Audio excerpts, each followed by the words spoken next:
What is going on, everyone? It is me, the Lone Vault Wanderer, and we are here to talk about Bethesda's next game and the potential of it having multiplayer. Now, I know you're all shitting your pants right now, but let's settle down, let's talk about this topic. And the one condition that I have for Bethesda Game Studios' next game being multiplayer. So this is all started from a job posting on ZeniMax Media's website, right? ZeniMax Media is advertising for a senior core tech engineer position for Bethesda Game Studios out at Rockville. And if you scroll down the list there, you can see that one of the desired skills includes experience developing for online multiplayer environment. And someone's suggesting, like Maddie, he made a video on this, that this is indicating that the next Bethesda Game Studios game will be or could be a multiplayer game. Now, I'm not sure whether that is actually true, because if you actually look at 20 of the other job postings that ZeniMax has for Bethesda Game Studios, and I'll read some of them now. For instance, you've got a backend service engineer, you've got a build tools engineer, character artist, concept artist, game programmer, graphics programmer. There's 20 of them, level designer, for instance, and none of them talk about multiplayer. It's only the job posting for the senior core tech engineer that lists multiplayer as a desired skill. Not even a mandatory skill, but a desired skill. So is the next BGS game going to have multiplayer? Who knows? I don't think this is necessarily indicating that that's going to be the case. However, let's just assume that Bethesda Game Studios' next game, let's say if it's going to be Starfield, let's say Starfield is going to have multiplayer. Now, initially, this got a lot of people upset because BGS is not really known for multiplayer. They're known for single-player games, they're known for RPGs, open-world games, etc. Certainly not multiplayer. However, if they were going to have multiplayer, then I'd be okay with it on one exception. Now, to explain what my exception is, when you talk about the phrase multiplayer, it encompasses a bunch of different game styles. You have competitive multiplayer, you can have co-op multiplayer, just so many different variants of what multiplayer is, because multiplayer is a very vague term. Multiplayer, many people playing together. That's what the term means at its base. But the one thing people think of straight away when they hear multiplayer is your traditional competitive multiplayer. You know, your Overwatches, your Call of Duties, your Battlefields, etc.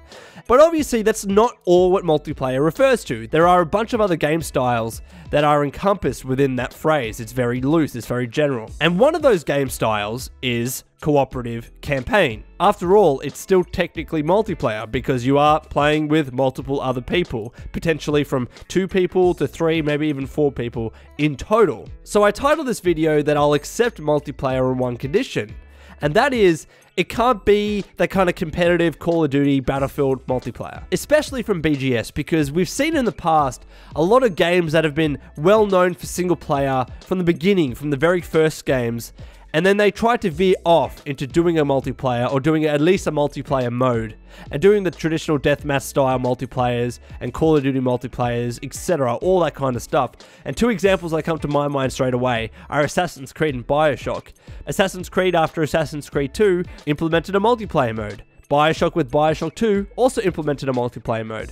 And in both of those instances, in both of those franchises, they did away with multiplayer in a later game. For BioShock, it was BioShock Infinite, and for Assassin's Creed, I believe it was Assassin's Creed Syndicate. So those are 2 examples of games that started with no multiplayer. They were single-player games, included a multiplayer feature of some sort, and then ditched it in a later game. And I'm sure there are countless examples of that, but those are just the 2 that popped to my mind because I'm familiar with them. And I can only speculate as to why with those specific games multiplayer was removed, but I think the decision was obvious. People like their single-player games. Not every single game needs to have multiplayer. And on the flip side, not every game has to have single-player, I believe. I mean, you can have your solely multiplayer games like Overwatch, and you can have your solely single-player games. I think there's a place in the market for both kinds of categories. It allows developers of those games to focus, to single in on one mode and execute it brilliantly without having resources diverted to multiple different modes, and sometimes it doesn't just work out. So yes, not every single game needs multiplayer, and that applies to whatever BGS's next game is going to be.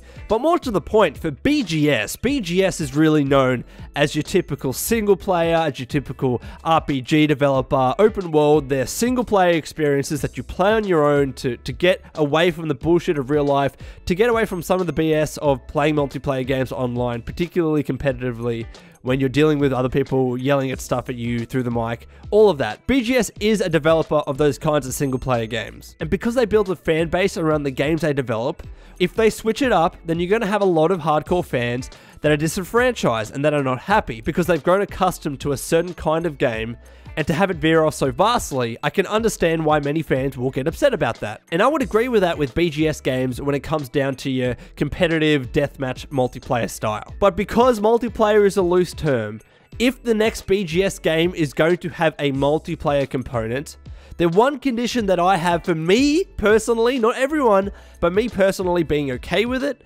is if that multiplayer was in the form of a co-op campaign.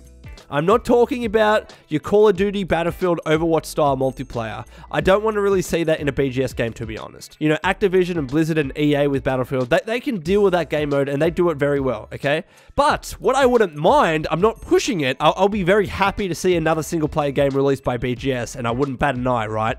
But if a style of multiplayer had to be included in the next BGS game for argument's sake, then I wouldn't mind if it was a co-op campaign, because that again is a style of multiplayer. And I think a co-op campaign can really work with the next BGS game, because it's not really too much of a jump from just a single player to also a co-op campaign, because you can still play single player on your own. You're not forced to play with a friend or to play with up to 3 other friends, right? You can just still play on your own, even if there's a co-op campaign component. Think of Borderlands, for example. It's a game you can play on your own, and it's a game you can play with your friends. You have the choice, and choice is important here.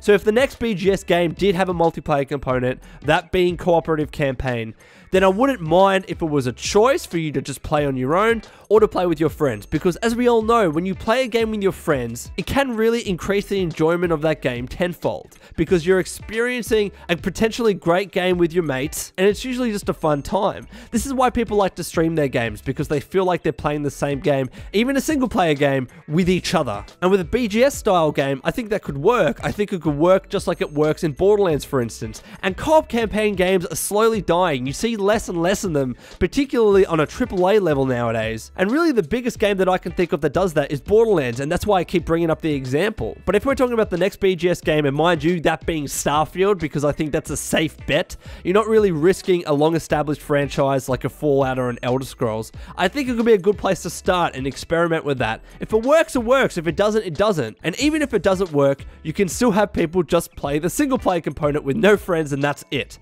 So I think it's a nice in-between if Bethesda really wanted to go with a multiplayer component for their next game. Now, of course, the worry is that when you develop a game with co-op campaign in mind, they will have some fundamental design choices and development choices that may impact upon the solely single-player component. Think of Borderlands again, right? When you play that game and you're playing it with friends, every time you go into a menu, things run in real time, so it's not like a Pip-Boy when you pull up your Pip-Boy and things stop. So that's something developers have to bear in mind. Also as well, Borderlands isn't really open world. Could an open world co-op campaign game work? I don't know. Would it work to have one player on a completely different side of the map and another player on the other side of the map? Like, would that feasibly work inside of a game and working with a game engine? Is that even technically possible? And the way Borderlands gets around that is by having different hubs in the game. It's not really open world. To fast travel to one area, everyone has to be ready. Everyone has to be out of their menus. You wait 5 seconds and then you travel to the next area. That's how Borderlands works in terms of the world. So maybe if you have a co-op campaign game, the design choice has to be made for it to not be open world. I'm not saying that that has to be mandatory, but it's something that developers might have to keep in mind just to make the development of the game much easier for them. And if that happens with BGS's next game, regardless of whether it's Starfield or not, people come to expect an open world game from BGS.